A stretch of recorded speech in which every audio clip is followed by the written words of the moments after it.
So hey anime fans. The series name is What If Naruto Got Harem with Azula? So let's start the series. The air above the Valley of the End didn't just crackle, it screamed. A storm of conflicting chakras, Kakashi's lightning, Sakura's earth-shattering fists, Sasuke's black flames, converged on a single, desperate point, Naruto Uzumaki. He stood, nine-tailed chakra boiling around him in a desperate cloak, trying to reason, to reach, to save. But the Sasuke he faced was a vortex of bitterness, his Rinnegan spinning with cold finality. Their final clash was meant to reshape the shinobi world. Instead, it shattered the sky. When Chidori met Rasengan, the universe didn't bend, it tore. Not from their power alone, but from something older, something slumbering beneath the crust of both their worlds. A spirit of confluence, ancient and forgotten, stirred by the paradoxical duality of their bond, creation and destruction, love and hate, entwined at a nuclear pitch. The fabric between dimensions, thin here where fate was so often decided, ripped open like parchment. A vortex of iridescent energy, neither chakra nor pure light, engulfed them. Naruto felt a sickening lurch, not of body, but of soul. The screams of his friends, Sasuke's widening eyes, the very stone of the statues, all dissolved into a streaking panorama of impossible colors and echoing whispers. He was a leaf in a cosmic hurricane, his immense chakra seeming pitiful against this primordial tide. He fell. Not with a ninja's grace, but with the heavy, bruising impact of a meteor. The air was different, thicker, salt-tinged, carrying the scent of unfamiliar flora and cold, sooty metal. He crashed through the canopy of a dense, winter-bare forest, skidding across frozen earth to slam against the mossy stones of a ruined wall. The last of his Kyuubi cloak flickered and died. Pain, deep and total, radiated from every bone. His senses, trained for ambush, were overloaded. The chakra signatures here were wrong. Fainter, but woven into the very elements, like whispers on the wind. Groaning, he pushed himself up.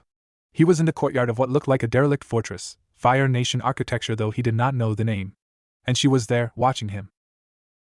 She stood atop a broken archway, silhouetted against a pale, wintry sun. Her posture was a study in regal contempt, hands clasped behind her back, gaze sharper than any kunai. Her hair was black as a moonless night, her eyes a gold that saw not a person, but a variable. She wore red and black armor, pristine amidst the decay.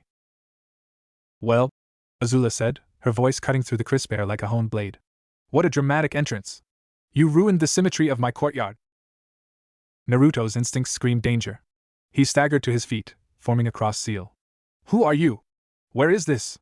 What did you do with Sasuke?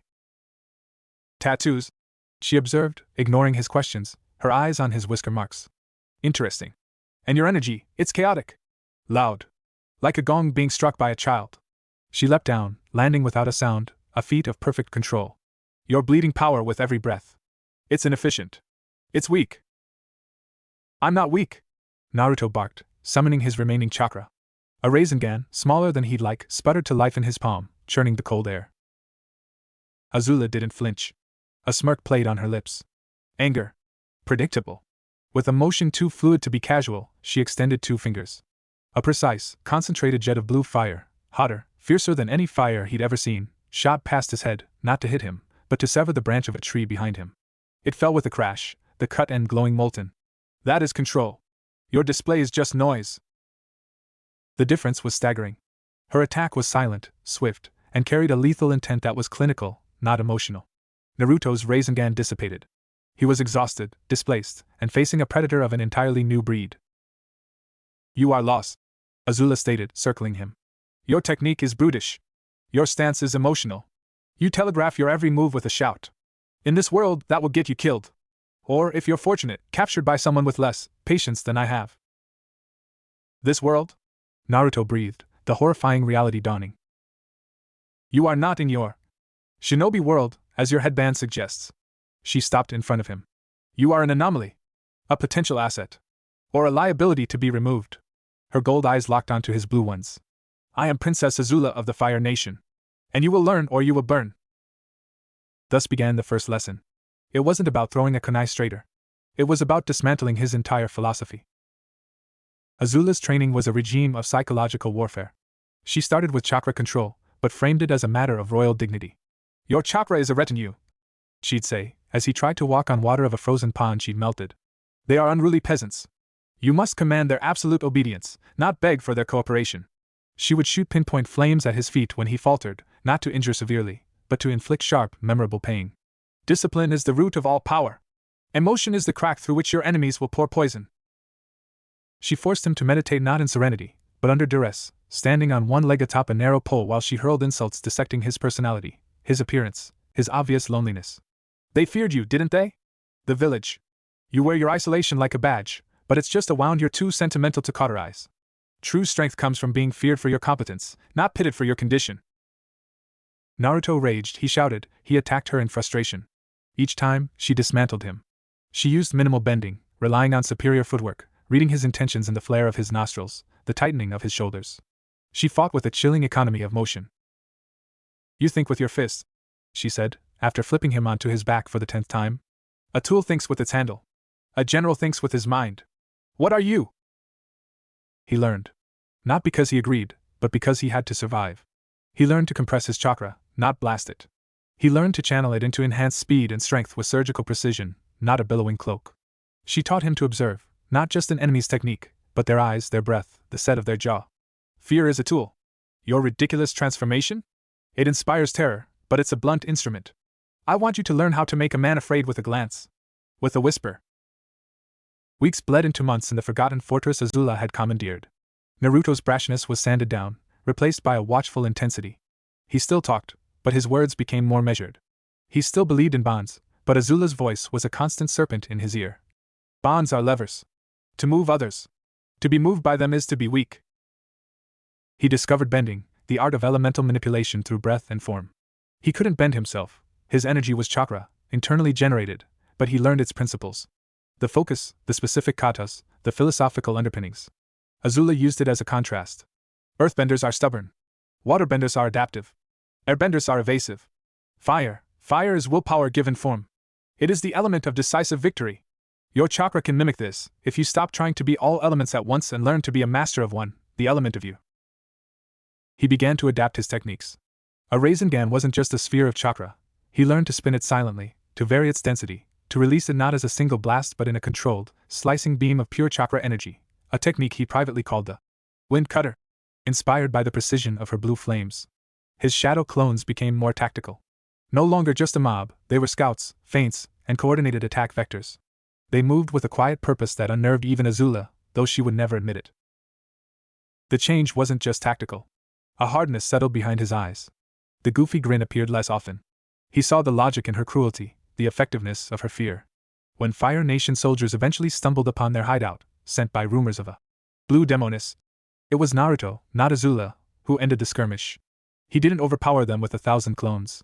He used 3. One created a diversion with a loud, flashy transformation. 2 others, working in perfect silence, disabled the patrol from behind with precise strikes to chakra points, analogous to cheap paths he deduced, leaving them unconscious in seconds. Azula watched from the shadows, a genuine, unforced smile on her face for the first time.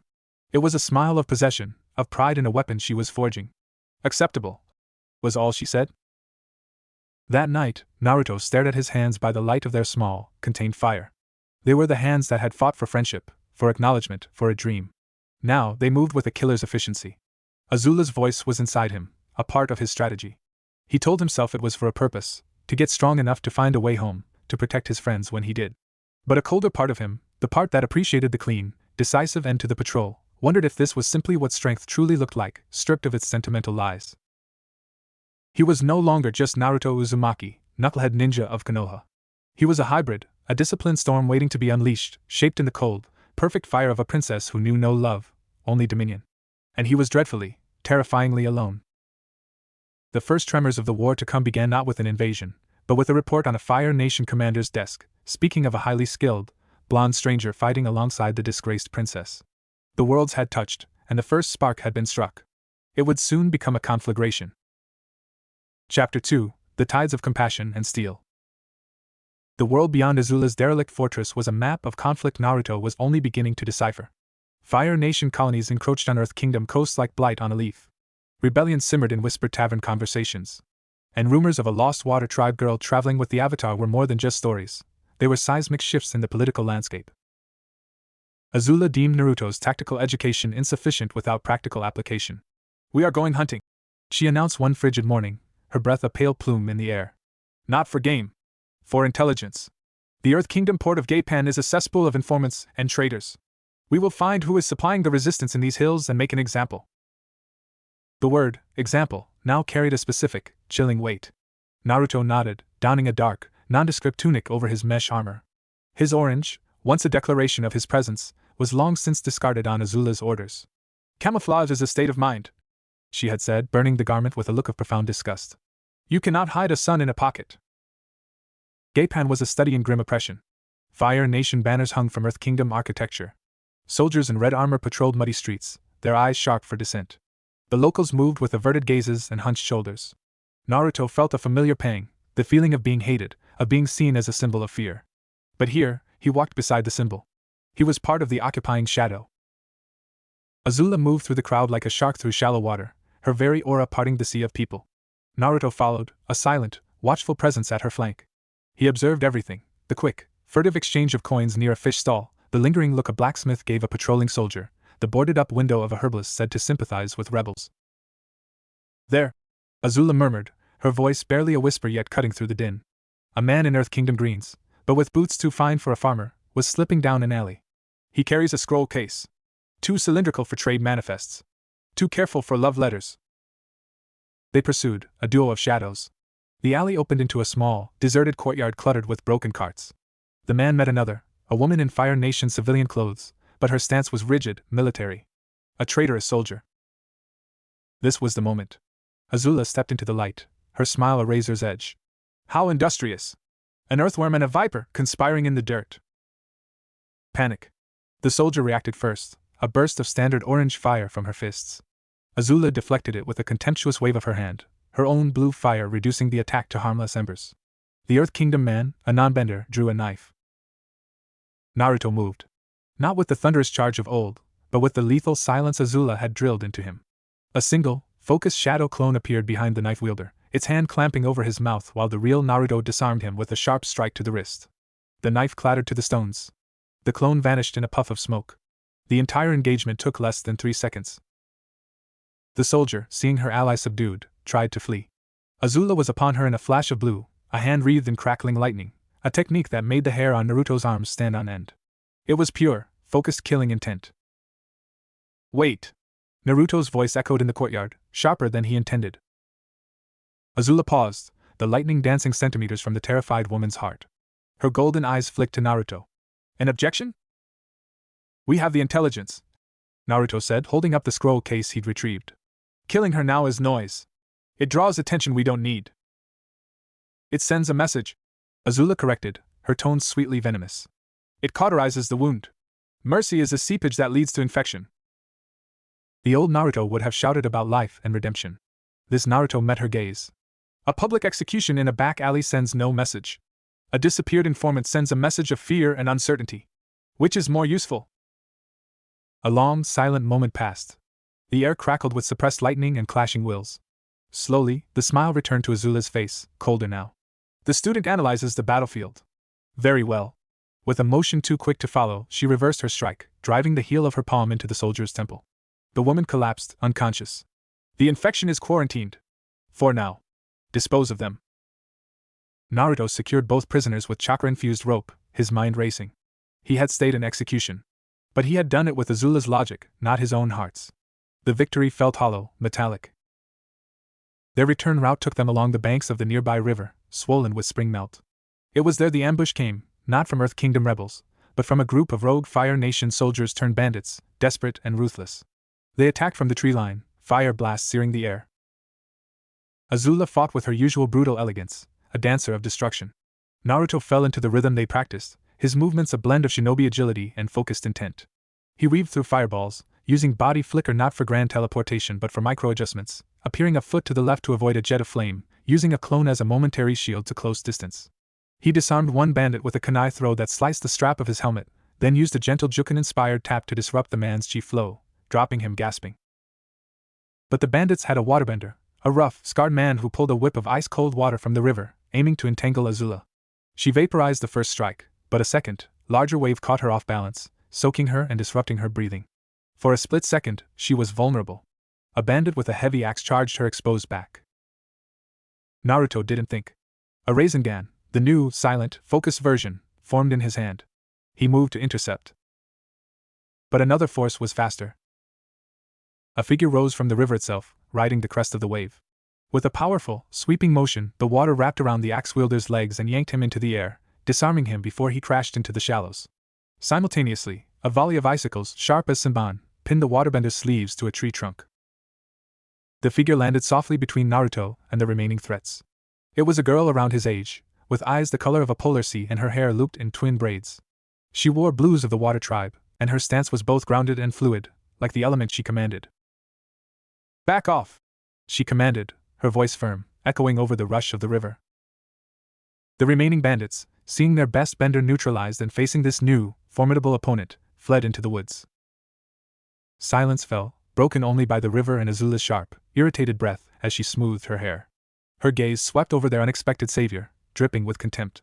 "We had the situation under control." "It didn't look that way," the water tribe girl shot back, her eyes narrowing. She turned to Naruto, her expression shifting from warrior's resolve to one of cautious concern. "Are you all right?" In that moment, Naruto was transfixed. He saw no calculation in her eyes, no predatory gleam, no appraisal of his utility. He saw straightforward courage and an empathy that was immediate and unguarded. After months of Azula's corrosive philosophy, it was like seeing sunlight after an eternity in a cave. It hurt. Yeah? Thanks," he managed, his voice rough from disuse and casual conversation. "I'm Katara," she said, offering a tentative smile. "Of the Southern Water Tribe." "Naruto." Azula's voice sliced between them. "A charming interlude. The peasantry has been saved. We have business." She turned to leave, expecting Naruto to follow. But he was rooted. Katara was looking at Azula's retreating back, then at Naruto's conflicted face. She saw the dynamic. "You're with her? With the Fire Nation princess?" "It's complicated," Naruto said, the excuse feeling pathetic. "It looks simple from here," Katara said, her warmth cooling. "She's a monster. And you're standing next to her." The words were a physical blow. They echoed the deepest fear Azula's training had instilled, that identity was defined by association, by the side you chose. Before he could form a response, a shout came from upriver. "Katara! There you are! We heard fighting!" A young boy in air nomad robes came gliding down on a wind scooter, followed by a hulking figure in water tribe gear and a girl with a blind, milky gaze who walked with unnerving surety. The Avatar. And his companions. The world seemed to tilt. Here was the fulcrum of this world's conflict, standing before him. Aang's eyes were wide, taking in Naruto, his headband, the unconscious prisoners. Sokka hefted his boomerang. Toph cracked her knuckles, a smirk on her face. "Ooh, two new sparring partners. The grumpy one feels like a snapped cable. The blonde one's fuzzy. But dense." Azula had stopped. She turned slowly, and the smile that spread across her face was one of genuine, horrifying delight. Well, the runaways. How fortuitous." Her eyes locked on Aang. "Father will be so pleased." "You're not taking anyone, Azula," Katara declared, water spiraling around her hands. A tense standoff crackled in the clearing. Naruto stood exactly in the middle, physically and ideologically. On one side Azula, his ruthless mentor, the architect of his new, efficient strength, representing a path of control and cold power. On the other, Katara and her friends, a beacon of compassion, rebellion, and a different kind of strength, one built on protection and community. He saw the strategic picture instantly, as Azula had taught him. Engage the Avatar's group now, with prisoners in tow and an unknown variable in Naruto's loyalties? High risk. He also saw the human picture, as the old Naruto screamed inside him. These were the good guys. "Azula," he said, his voice low but carrying. "The primary objective was intelligence and prisoners. That's secured. Engaging a new, high-value target with unknown full capabilities in unfavorable terrain violates operational priority." He spoke her language. He used her logic. Azula's calculating eyes weighed him, then the Avatar's group. She saw Katara's protective stance in front of Aang, Toph's readiness, Sokka's shifting strategy. "A tactical withdrawal," she conceded, the words tasting like ash. "Not a retreat. Remember the difference, Naruto." Her gaze swept over Team Avatar. "We'll have our dance soon enough." With a final, inscrutable look at Naruto, she melted into the forest shadows, expecting him to follow with the prisoners. He did. But he paused, just for a second, to look back at Katara. Her expression was no longer just condemnation, it was confusion, and a flicker of something else, pity, perhaps, or a desperate hope that she was wrong about him. He turned and followed Azula, the scroll of intelligence heavy in his pack, The image of Katara's sea blue eyes seared into his mind. Two tides warred within him, the cold, sharp steel of Azula's discipline, and the first, terrifying, warm pull of Katara's compassion. The convergence was no longer just between worlds. It was a civil war in his soul, and the battlefield had just been drawn. Chapter 3: The Crucible of Loyalty. The forest after Gaipan was a cathedral of oppressive silence. Azula did not speak for hours, moving with a predator's lethal grace, her earlier irritation replaced by a contemplative coldness that was far more dangerous. Naruto followed, the two unconscious prisoners slung over his shoulders, his mind a maelstrom. The clarity of Katara's gaze, the uncomplicated righteousness of her stance, had acted like a mirror, showing him a reflection he'd avoided for months, a soldier in a tyrant's shadow. They reached a secondary safe house, a cave system behind a frozen waterfall deep in the mountains. Azula lit a small, blue-flamed fire with a snap of her fingers, the light carving harsh angles into her face. She watched as Naruto secured the prisoners in a side cavern. "The Water Tribe peasant," Azula began, her voice conversational, as if discussing the weather. "You hesitated. Not in action, but in spirit. Her presence disrupted your focus." Naruto remained crouched, checking the knots. "My focus was on the mission parameters. The new variables were assessed. Engaging was deemed suboptimal." "Don't parrot my lessons back to me like a poorly trained mongoose lizard," she said, the temperature in the cave dipping. "I saw your eyes. You were moved by her simplistic morality play. Monster and the man beside her. A tiresome narrative." He straightened, facing her. The fire cast his shadow, large and flickering, against the cave wall. "She fought to protect, not to conquer. There's a difference." "Is there?" Azula rose, pacing slowly. "Protection is just a prettier word for control. She seeks to control the fate of her tribe, her precious avatar, this world's narrative of balance. I seek to control the Fire Nation's destiny, and through it, the world's. The scale is larger, the vision clearer. The principle is identical." She stopped in front of him. "You, of all people, should understand the hunger for control. To control how others see you. To control your own destiny. I am giving you the tools for true control, not the illusion of it offered by sentiment." Her words were needles, finding the cracks in his new armor. He had yearned for acknowledgement, for a place. She reframed that yearning as a thirst for power. And part of him, the part that remembered the scornful glances of Konoha, the loneliness of ramen eaten alone, wondered if she wasn't right. "She saw me as your weapon," Naruto said, the memory stinging. "You are a weapon," Azula stated, matter-of-factly. "A beautifully crafted one, becoming more refined by the day. A weapon does not anguish over the moral qualms of its wielder. It strives for sharpness. For reliability. That is its purpose and its pride." That night, while Azula pored over the stolen scrolls, which detailed Earth Kingdom troop movements and covert Water Tribe supply lines, Naruto slipped out. He needed to move, to think. The shinobi in him sought high ground. He scaled the mountain behind the waterfall, his chakran hands grip finding purchase on ice and stone, until he stood on a windswept peak under a blanket of icy stars. Below, the world was shades of monochrome and shadow. Somewhere out there, Katara and the Avatar were planning their next move. In Konoha, his friends, did they search for him? Did they think him dead? The pull of his old life was a physical ache. But intertwined with it was the new, seductive logic Azula had implanted. The world respected power, not good intentions. He had the chance to become truly powerful, unassailable. A faint, distant glow caught his eye, a campfire, miles away in a sheltered valley. His eyes, enhanced by chakra, sharpened. He saw figures moving around it. The blue of Water Tribe parkas. The flash of airbender robes.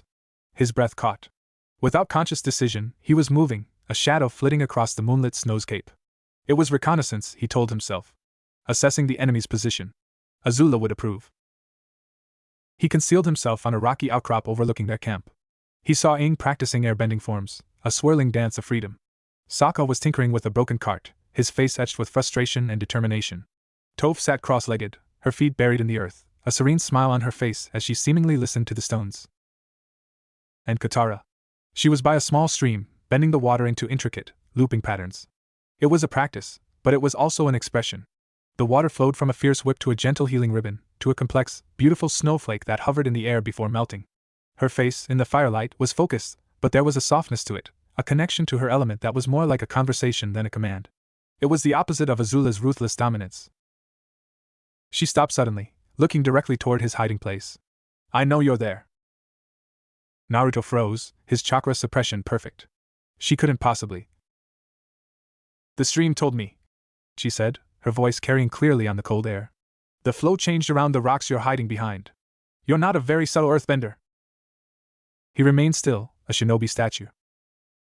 Katara sighed, her shoulders slumping slightly. It's you, isn't it? Naruto. I can feel it. A different kind of tension in the air. Slowly, he stepped out of the shadows, dropping to the ground a respectful distance away. Sokka immediately grabbed his boomerang, and Aang floated down, his staff at the ready. Toph just grinned. Told you he was fuzzy. What do you want? Sokka demanded. Did your psychotic princess send you to finish the job? I came alone, Naruto said, holding his hands open, away from his kunai pouch. His eyes were locked on Katara. I needed to see. See what? Katara asked, her water still circling her wrists warily. If you were real, he said, the honesty surprising himself. Or just another idea. The group was silent, confused by his phrasing. Katara's gaze softened a fraction. We're real. We're fighting a real war for the future of the world. Why are you with her? It was the question. Naruto found the old words, the pre-Azula words, struggling to the surface. I'm lost. From my home. She found me. She's training me. To be a weapon for the Fire Nation, Sokka stated flatly. To be strong, Naruto countered, a flicker of defiance in his eyes. In my world I have power. But it was wild. Uncontrolled. She's teaching me control. Precision. Control to do what? Aang asked, his voice gentle but firm. My friend, control isn't an end in itself. It's a means. What is your power for? The question echoed in the hollow space Azula's philosophy had carved. Before he could formulate an answer, Katara took a step forward. The way you moved in Gaypan, you were helping her capture those people. Were they enemies? Soldiers? Informants, Naruto said. And what will happen to them? He knew the answer. Interrogation. Likely execution. Justice. By Fire Nation law. Tyrant's law. Katara shot back, her eyes flashing. You stood by while she was about to kill that woman. You only stopped her because it was tactically unsound. Not because it was wrong. Her words were a direct strike. He had no defense that wouldn't sound like Azula's echo. It's not that simple, he growled, frustration boiling over. In my world I fought a war. I know about hard choices. Sometimes you have to do terrible things to protect what matters. And what matters to you now? Katara asked, her voice dropping. What are you protecting by her side? The silence stretched. He didn't have an answer. He was protecting his chance to become strong enough to find his way home. But at what cost? The image of the person he'd find at the end of that journey, would he even recognize himself? You're confused, Katara said, not unkindly. I can see that. But confusion isn't an excuse. Every day you stand with her, you make a choice. You enable her. You gave up your bright colors for shadows. Why? It was Toph who broke the tension, stomping her foot. He's telling the truth about being lost. His heart beats all over the place, like two drums playing different songs. But the metal in his pocket, that's Fire Nation issue. Naruto's hand went to the small, sharpened fire steel he carried, a tool from Azula. A symbol. You should go, Aang said, not threatening but final. Before this gets more complicated. Naruto nodded, a profound weariness settling in his bones. He turned to leave. Naruto, Katara called out. He glanced back. Her expression was fierce, but not with hate. With a challenge. Strength without a heart is just destruction. You have to decide what kind of strength you want. He vanished into the night, her words burning in his mind with a different fire than Azula's. When he returned to the cave, Azula was waiting, seated by the fire. She didn't look up from the scroll. Your reconnaissance was lengthy. Learn anything useful? Their position is defensible. The Avatar's group is cohesive. The Earthbender, Toph, is exceptionally perceptive, he reported mechanically. And the Waterbender? Azula asked, her voice silken. Naruto met her gaze. Compassionate. Idealistic. A strong bender. Azula finally looked up, a slow smile spreading. Good. Then her despair will be all the more satisfying to witness when her ideals shatter against the rocks of reality. She unrolled a map. Our intelligence confirms a major water tribe supply convoy will attempt to cross the Serpent's Pass in 1 week. The Avatar will undoubtedly try to protect it. We will be there. Not to stop it. To dismantle it. And you, Naruto, will face the Waterbender. It is time to test your lessons against the very compassion that seems to intrigue you. Consider it your final examination. The trap was set, not just for the water tribe, but for Naruto's soul. He would be forced to choose, in battle, which tide would claim him, the cold, precise fire of dominion, or the adaptive, relentless flow of compassion. The crucible awaited, and there would be no hiding in the shadows. Chapter 4: The Serpent's Pass, Trial by Fire and Water. The Serpent's Pass was a misnomer. It was not a pass, but a gauntlet, a narrow, treacherous spine of rock and shale clawing its way between sheer cliffs and a churning, serpent-infested sea far below. The wind howled like a tormented spirit, whipping spray and loose stones into a stinging frenzy. It was a place that favored defenders and punished the reckless. Perfect for Azula's purposes. Naruto stood beside her on a high, windswept bluff overlooking the approaching trail. Below, a column of Water Tribe warriors and Earth Kingdom auxiliaries escorted a line of bulky, seal-hide-covered sleds, the supply convoy. At its head, he could make out Katara's blue parka, Aang's yellow robes, and Sokka's determined stride. Toph was likely at the rear, her feet reading the vibrations of the stone. Sentiment, Azula mused, her voice cutting through the gale. It makes them predictable. They will fight to protect the cargo, to protect each other. It anchors them. It makes them slow. She glanced at Naruto. He was clad in dark, close-fitting gear, his headband the only splash of Konoha's colors, now seeming more a relic than an allegiance. His face was a mask of focused calm, but his eyes tracked Katara's movements with an intensity that was not purely tactical. Remember the objective, Azula continued. We are not here for a heroic last stand. We are a surgical strike. My fire will divide and panic. Your task is to infiltrate, dismantle, and demoralize. Target the waterbender. Disprove her philosophy on the battlefield. Show her that her compassion is a weakness you can exploit. Naruto gave a single, sharp nod. The plan was tactically sound. He had run the simulations in his mind 100 times. Yet, a cold knot sat in his stomach, unrelated to the wind. Azula raised a hand. A line of Fire Nation archers, elite troops she had commandeered from a nearby garrison, knocked arrows wrapped in oil-soaked rags. On my signal, we illuminate their limitations. Down below, Katara felt the prickle of danger before she saw it. The wind shifted, carrying the faint scent of sulfur and oil. Aang! Above us! Her warning came a heartbeat late. Azula's hand swept down. A volley of fire arrows arced through the gray sky, not aimed at the people, but at the cliff face above the narrowest point of the path. The explosions were deafening, triggering a controlled rock slide that thundered down, cutting the convoy neatly in two. The rear section, with Toph and most of the Earth Kingdom guards, was sealed off. The front, Aang, Katara, Sokka, and a handful of warriors, was trapped on a crumbling ledge with the sea roaring hungrily below. Chaos erupted. Warriors shouted, ostrich horses screamed. In the confusion, a blur of dark movement descended from the cliffs not with fire, but with silent, terrifying speed. Naruto landed amidst the panicked defenders like a shadow given form. He moved as Azula had trained him, efficient, precise, relentless. He didn't summon an army of clones. He created 4. Each clone targeted a specific point. One disarmed a warrior with a kunai to the spear haft, another scattered caltrops across the footing, a third created a smokescreen from a small explosive tag. The real Naruto became a vortex of controlled motion. He weaved between bending attacks, using body flicker to reposition minutely, letting a jet of water or a gust of air pass through where he had been a millisecond before. He used the environment, kicking loose shale into eyes, using the howling wind to mask his approach. He was a ghost, a rumor of violence. He didn't go for killing blows. He used disabling strikes, precise hits to pressure points, sweeps to the legs, disarming maneuvers. He was dismantling their ability to fight as a unit, just as instructed. Naruto, stop this! Katara's voice rang out, clear and commanding even over the storm. She had created a shield of ice around Sokka and a wounded warrior, her eyes blazing as she faced him. This was the moment. The examination. He stood across from her, the chasm of the split path between them metaphorically mirroring the one in his soul. Stand down, Katara, he said, his voice flat. You can't protect everyone. Not here. I don't have to protect everyone. She shot back, water spiraling from her pouch and the damp air into twin whips. I just have to protect them from you. She attacked. Her bending was powerful, but it was different from Azula's. Azula's fire was a lance, a scalpel. Katara's water was a net, a hammer, a healing hand. It was versatile and flowed with her emotions. Naruto dodged a razor-sharp ice disc, slid under a crushing wave, and closed the distance. He didn't use a Rasengan. He used a short, sharp burst of chakra-enhanced speed to get inside her guard, his hand chopping toward her wrist to disrupt her bending. But Katara was adaptive. She liquefied the ice shield at her feet, creating a slide of water that carried her back, and instantly refroze it into a barrier.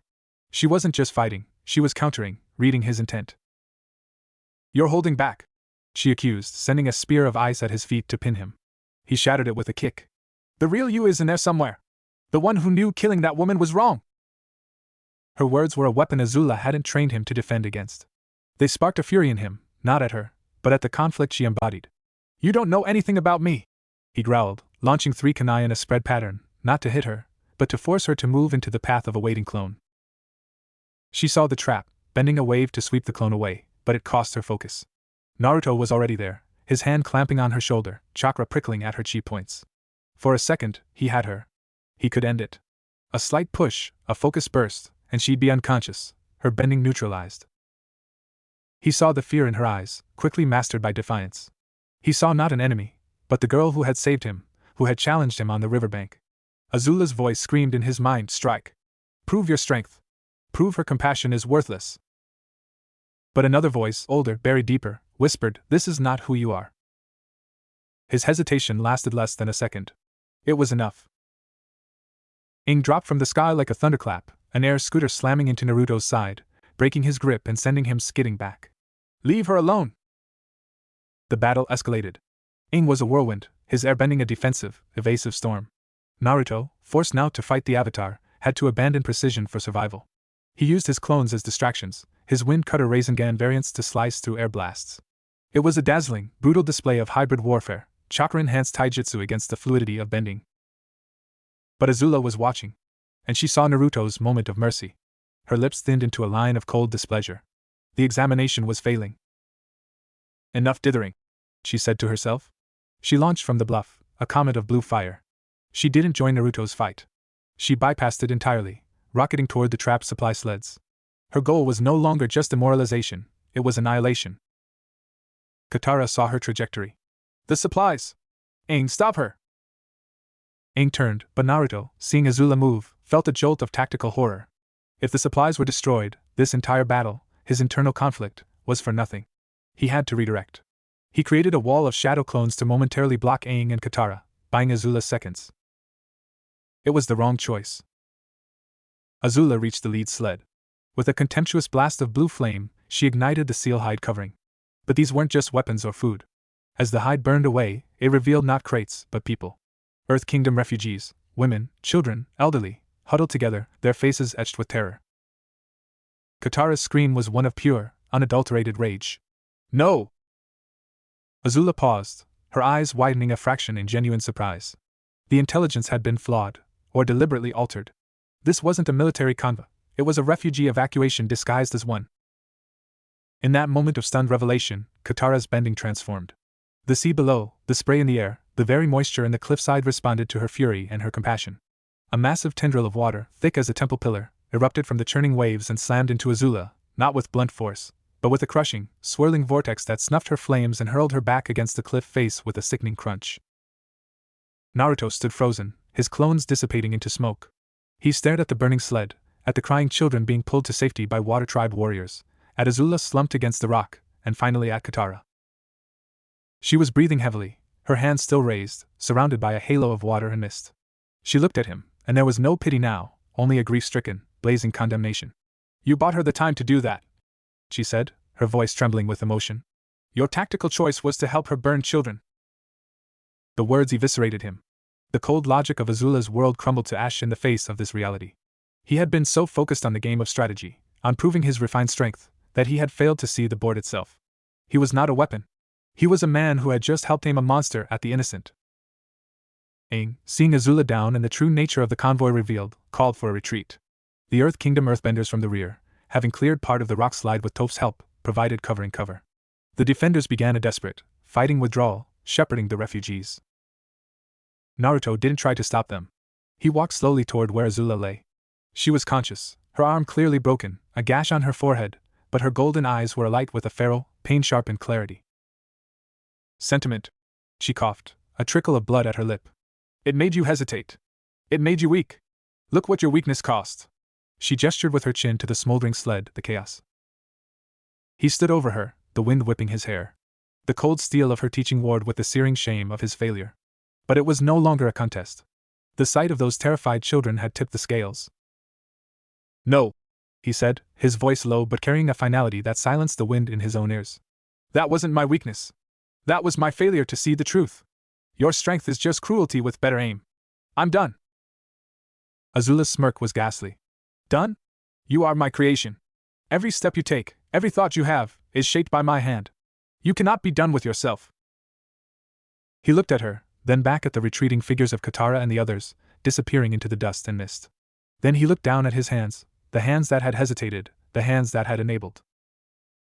Then I'll have to be remade. He whispered, not to her, but to the Howling Pass. He did not help her up. He did not finish her off. He turned his back on Princess Azula, on the weapon she had forged, and walked away from the Serpent's Pass, leaving his mentor broken among the stones.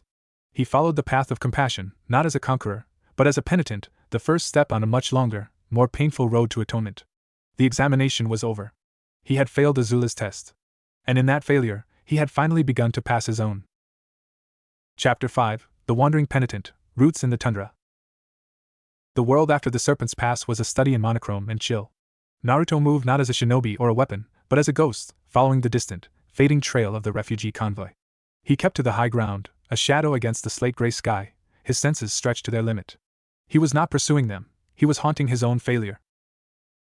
Azula's voice was a poison in his memory, dissecting his every move. You failed because you felt. You chose the variable of emotion over the constant of victory. But a louder, more devastating voice had taken residence, his own. You enabled that. You saw the children's faces. He found the remnants of their camp 2 days later, in the lee of a glacier. The signs were clear to his trained eye: the carefully buried fire pit, the distinct, three-toed prints of ostrich horses, the faint, lingering scent of sea salt and fear. And something else, a small, discarded water skin, its stitching frayed. He picked it up. It was empty, but it carried the faint, clean scent of snow and resilience. Katara's. He was close. That night, as a blizzard descended, he found them. Or rather, they found him. He had taken shelter in a shallow cave, a single, small clone keeping watch outside, camouflaged against the snow. The clone saw the figure approaching through the whiteout, not walking, but flowing over the snowdrifts. It disappeared in a puff of silent smoke, warning the real Naruto. He waited tense. A shape darkened the cave entrance. It was Katara, a sphere of water orbiting each hand, her face etched with exhaustion and grim resolve. Behind her, Sokka stood with his boomerang drawn, and Toph stood with her feet planted, a smirk on her face. We felt you following, Katara said, her voice tired but unwavering. Why? Did Azula send you to finish the job? Naruto rose slowly, hands visible. He looked terrible. Dark circles bruised his eyes, his clothes were torn from the pass, and a frostbitten cut marred his cheek. He looked less like a threat and more like something the storm had wounded and discarded. Azula didn't send me, he said, his voice hoarse from disuse and cold. I left her. Silence, broken only by the howl of the wind. Sokka snorted. Convenient. You help her almost murder a bunch of kids, then suddenly have a change of heart? It's not sudden, Naruto said, the words scraping out. And it's not a change of heart. It's an awakening. I was wrong. What I did was wrong. What I was becoming was wrong. He met Katara's gaze, holding it with a raw, unguarded intensity he hadn't shown since their first meeting. You were right. About everything. Katara's defensive stance faltered, just slightly. She searched his face, looking past the exhaustion, past the hard edges Azula had carved, looking for the person she'd glimpsed by the river. Why should we believe you? You shouldn't, he said simply. I wouldn't. But I'm not asking you to believe me. I'm offering my strength. To protect the convo. To get these people to safety. Not as a weapon for her. As a penance. For me. Toph stomped her foot. He's telling the truth. His heartbeat's a mess, guilt, shame, a little desperation. But no deception. And his feet, they're cold. Really cold. He's been out here a while. Aang appeared then, slipping into the cave entrance with a whisper of air. His young face was serious. Penance is a heavy thing to carry, Naruto. It's what I deserve to carry, Naruto replied, his shoulders slumping under an invisible weight. The debate that followed was tense. Sokka was vehemently opposed. He's a spy. Or a Trojan horse. We let him in, and next thing you know, he's signaling the Fire Navy with some weird chakra flare. Aang was conflicted, his innate compassion warring with his duty as Avatar. Toph was oddly pragmatic. If he wanted to attack, he would have tried already. He's good. Really good. Having him between us and whatever's chasing us isn't the worst idea. Katara said nothing for a long time. She watched Naruto, who stood under their scrutiny, not with defiance, but with a weary acceptance of judgment. Finally, she spoke. You can travel with us. Outside the main group. You'll help with scouting, with hunting, with perimeter defense. You will not enter the refugee circle unless invited. You will be watched. Every moment. By me. Her terms were harsh, a leader's terms. Naruto bowed his head, a gesture of profound respect that felt alien and right. Thank you. Thus began his tenure as the wandering penitent. He kept his distance, a silent sentinel on the fringes.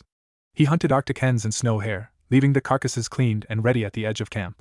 He used his clones to scout miles ahead, reporting back through Katara, the only one who would initially approach him, on terrain, weather, and signs of Fire Nation patrols. The first test came 3 days later. A Fire Nation skirmisher squad, tracking the convoy, ambushed them in a narrow ice canyon. Before Sokka could even shout a warning, Naruto was already moving. Not with the silent precision he'd used with Azula, but with a focused, protective fury. He didn't engage the 5 soldiers directly. He created a barrier of 24 clones, not to fight, but to confuse. They swarmed the canyon, leaping from ice walls, mimicking his movements perfectly, shouting in unison. To the Fire Nation soldiers, it was as if an entire company of elite, silent troops had materialized from the snow. In the chaos, the Real Naruto moved like a blizzard wraith. He disarmed one with a kunai to the hand, used a wind cutter to slice the catapult mechanism on another's backpack, and used a gentle but precise Juken-inspired strike to the diaphragm of a third, leaving him gasping and unable to firebend. He fought to disable, to deter. When one soldier, enraged, launched a sustained burst of flame at a cluster of refugees, Naruto didn't dodge. He crossed his arms, channeling chakra into a focused, condensed shield, a technique inspired by Earth Kingdom rock walls and his own need to protect. The flames splashed against the shimmering air, held for a crucial second before dissipating. The effort left him panting, but the refugees were safe. Katara and the others finished the fight, her water bending a decisive tide against the disoriented soldiers.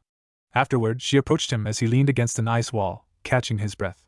She handed him the water skin he found days before, now full. You're fighting, it's different, she observed. It has to be, he said, drinking deeply. I'm not fighting for victory anymore. I'm fighting for a chance to be better. Slowly, glacially, trust began to form. He taught Sokka some basic principles of trap detection and ambush theory, respecting the non-bender's tactical mind. He sparred with Aang, not to win, but to help the Avatar understand an opponent who used speed and misdirection over elemental power. With Toph, he had little to offer, but he listened, fascinated by her seismic sense, recognizing it as a form of sensory prowess far beyond even Byakugan in some environments. But it was with Katara that the most complex bond formed. She remained his primary watchdog, her suspicion a wall between them. Yet they were often paired for watch or scouting.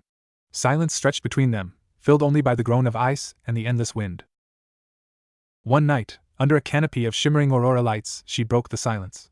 What is your world like? He told her. Not as a soldier, but as a boy. He spoke of Konoha, of the ramen shop, of the Hokage faces carved in the mountain. He spoke of being an outcast, a container for a beast of the deep, howling loneliness that Azula had so expertly weaponized. He spoke of his dream, to be Hokage, to be acknowledged, to protect everyone. Katara listened, her eyes reflecting the dancing greens and purples of the sky. When he finished, she spoke softly. I lost my mother to the Fire Nation. I know what it's like to have your identity wrapped in pain. To want to be strong so no one can ever take anything from you again. She looked at him. That's what she offered you, wasn't it? A strength that would make you untouchable. He nodded, mute. But that strength is a prison, Katara said, her voice gaining conviction. It makes you untouchable by love, by connection, by everything that makes life worth living. My strength comes from my tribe, from my brother, from Aang, from the memory of my mother. It's a strength that's connected, not isolated. It was the antidote to Azula's poison. Not a rejection of power, but a redefinition of its source and purpose. The turning point came when a severe storm threatened to collapse an ice bridge the convoy had to cross. The refugees, already weary to the bone, panicked. Katara and Aang worked furiously to reinforce the structure with ice and air, but the storm was winning. Naruto acted without orders. He formed 100 shadow clones, a move of such staggering, blatant chakra expenditure it made Katara gasp. But these clones didn't fight. They built. Working in perfect, silent coordination, they braced the trembling ice with pillars of hard-packed snow and leveraged fallen rock.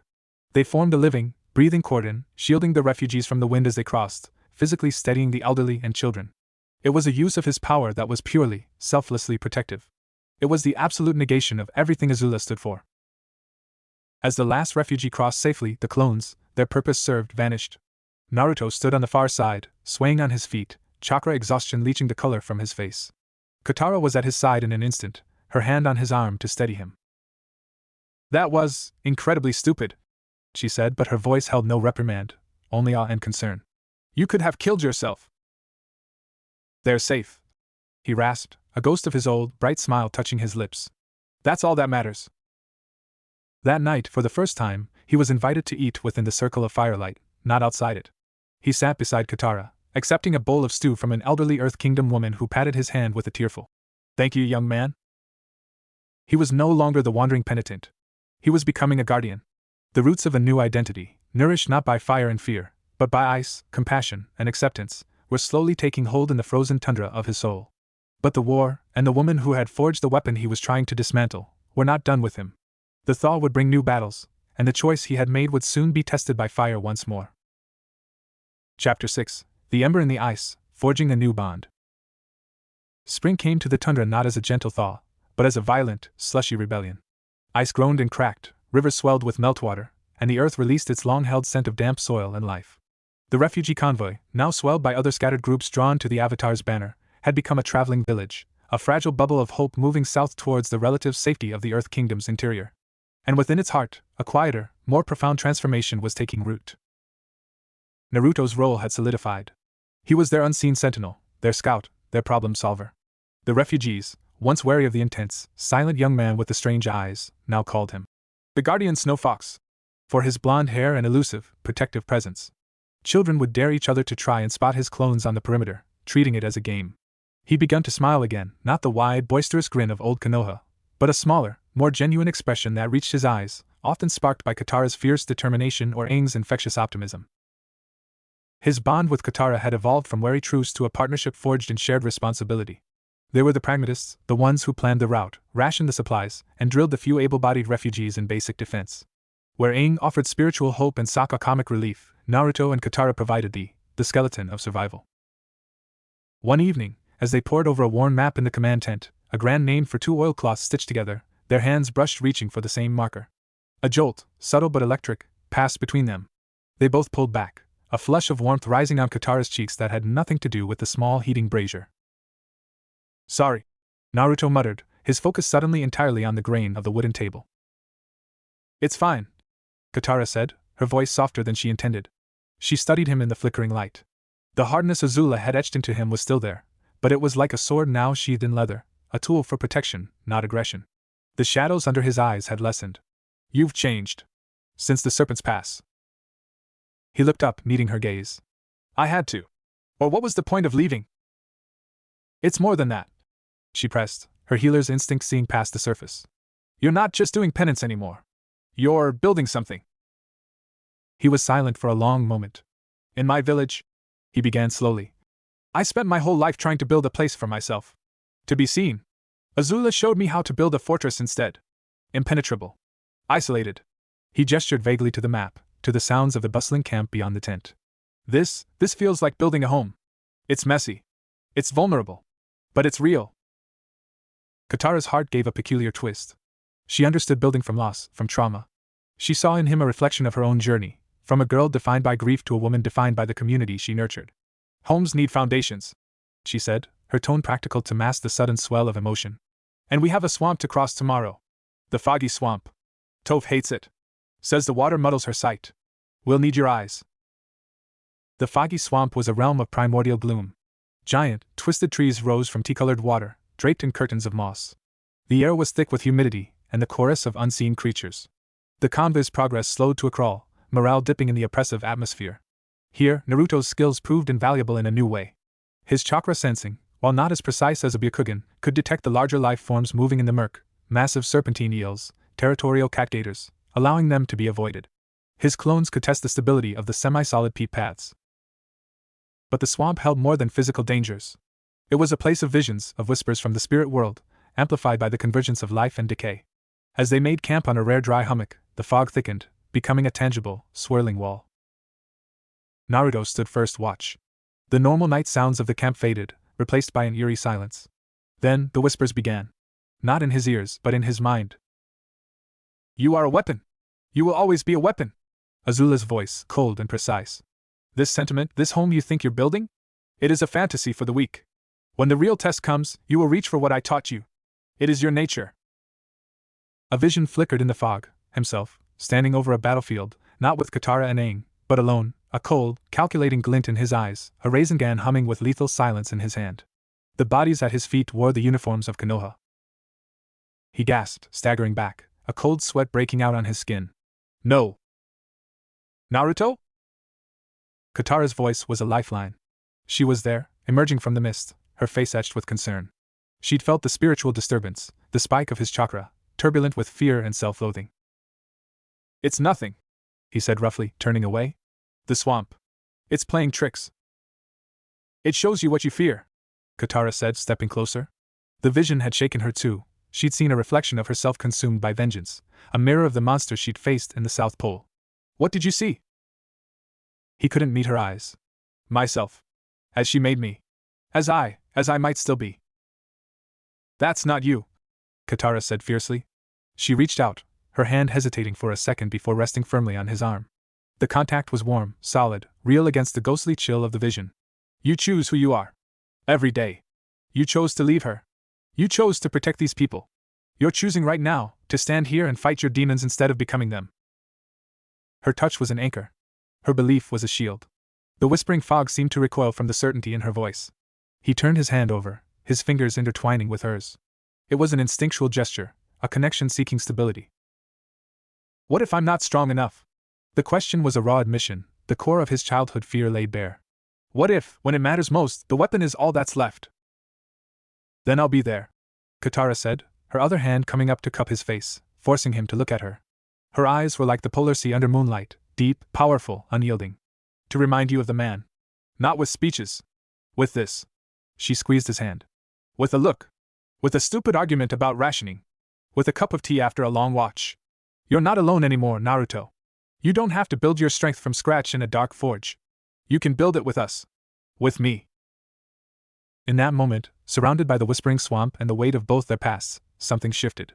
The connection between them crystallized from partnership into something deeper, more profound. It was an understanding that went beyond words, a mutual recognition of scars and the courage it took to let them heal, a shared commitment to a future built on protection rather than power.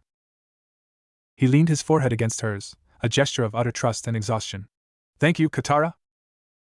They stood like that for a long time, as the fog slowly cleared, revealing a sky dotted with unfamiliar stars. No grand confession was made, no dramatic kiss. The bond was sealed in shared vulnerability, and a silent vow. The next morning, the camp stirred to life. Sokka took one look at Naruto and Katara, who were preparing the day's route together with a quiet, synchronized efficiency, and nudged Aang. See that? Aang smiled, a serene, knowing look on his face. The spirit of the swamp brings clarity. Sometimes it shows fear. Sometimes it shows the path through it. Toph, for her part, just grinned as she packed her bedroll. Took you too long enough. The earth's been singing a duet around you for weeks. It was getting sappy. The journey continued, but the air between them was different. A gentle, unspoken current flowed now. A shared glance across the campfire carried volumes. A brush of hands while passing supplies was no longer an accident. Katara began teaching him the principles of waterbending philosophy, not to bend, but to understand the flow of energy, the power of adaptation, the strength in yielding. In turn, he shared with her the shinobi concept of will of fire. Not the Fire Nation's imperialism, but Konoha's original ideal, the fire that burns to protect those precious to you. He began to synthesize his abilities in a new way.